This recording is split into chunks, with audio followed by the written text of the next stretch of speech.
देव शयनी एकादशी का महत्वपूर्ण माना जाता है। मान्यता है कि इस दिन भगवान विष्णु क्षीर सागर में योग निद्रा में चले जाते हैं और क्या होता है, कार्तिक मास एकादशी यानी प्रबोधिनी एकादशी तक विश्राम करते हैं। इन 4 महीनों में चतुर्मास कहते हैं, जिसमें भगवान विष्णु शयन करते हैं और संसार का भार भगवान शिव और ब्रह्मा जी पर आ जाता है। तो इस तरह से 4 मास 4 महीने मतलब शुभ कार्य जैसे विवाहिक, मुंडन, गृह प्रवेश नहीं किए जाते। यह व्रत आत्मशुद्धि के लिए किया जाता है और इसे व्यक्ति पापों की मुक्ति के लिए भी करते हैं और मोक्ष की प्राप्ति होती है। तो पद्म पुराण के हिसाब से एक कथा, प्राचीन समय में एक मानधाता नामक एक धर्मात्मा राजा था। एक बार उस राज्य में वर्षा नहीं हो रही थी, तो क्या हुआ था, एक बार जिसे लोग त्रस्त हो गए थे, भूख प्यास से लोग मरने लगे थे। राजा दुखी होकर वन में गए और महर्षि अंगिरा के उपाय पूछा। तब महर्षि अंगिरा ने उन्हें देवशयनी एकादशी व्रत करने को कहा।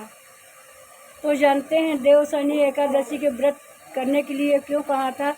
राजा ने विधि पूर्वक व्रत का पालन किया और जिससे उनके राज्य में पुनः वर्षा हुई, प्रजा राहत मिली। तब तो वह एकादशी के प्रभाव से मानी जाती है।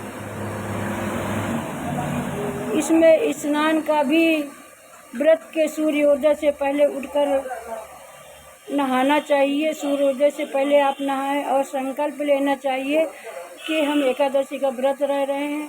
भगवान ब्रह्म मुहूर्त में गंगा जल से स्नान करावें, पीले वस्त्र पहने, तुलसी पीले फूल, चंदन आदि से विष्णु भगवान का पूजन करें और ओम नमः शिवाय भगवते वासुदेवाय का जाप करें। विष्णु जी का सहस्त्र नाम गीता पाठ करें। दिन भर में उपवास करें, अन्न सेवन न करें, फलाहार या जल पर निर्भर रह सकते हैं। रात भर जागरण करें, कीर्तन भजन करें। तो इस तरह से अगले दिन क्या होता है, एकादशी को ब्राह्मण को भोजन करावें, दान दक्षिणा करें, फिर फलाहार भोजन करें। इस तरह से देवशयनी एकादशी चतुर्मास प्रारंभ होता है और यह आषाढ़ के शुक्ल एकादशी को कार्तिक शुक्ल एकादशी तक रहता है। यह के दौरान संत साधु जितने होते हैं, साधु संत जितने भी होते हैं, ब्रह्मचारी एक स्थान में ठहर कर तपस्या करते हैं और महीनों में सात्विक जीवन ब्रह्मचर्य संयम का पालन करते हैं। इन मास में मांस, मदिरा, तामसिक भोजन त्याग दे, विवाह, मुंडल, मांगलिक कार्य न करवावें और पूजन, तप, जप, भजन में लगाएं और इससे एक दिन आत्मचिंतन, आत्मविश्वास के लिए बहुत शुभ माना जाता है। तो भगवान विष्णु की कृपा से व्यक्ति को समस्त पापों से मुक्ति मिलती है। यह व्रत व्यक्ति के जीवन में स्थिरता, संयम और भावना जागृत करता है। तो देवशयनी एकादशी के लाभ क्या होते हैं, तो वो भी हम आपको बताते हैं। पापों से मुक्ति मिलती है, पुण्य प्राप्त होती है, जीवन को शांति मिलती है, सौभाग्य आगमन होता है, मोक्ष की प्राप्ति होती है और भक्ति के अंदर संयम और अमृत किया जाता है। तो इस तरह थी देवशयनी एकादशी का प्रभाव। तो सभी लोग लाइक करें, अगर फेसबुक में हैं तो आप लोग सब्सक्राइब ज़रूर से ज़रूर करें।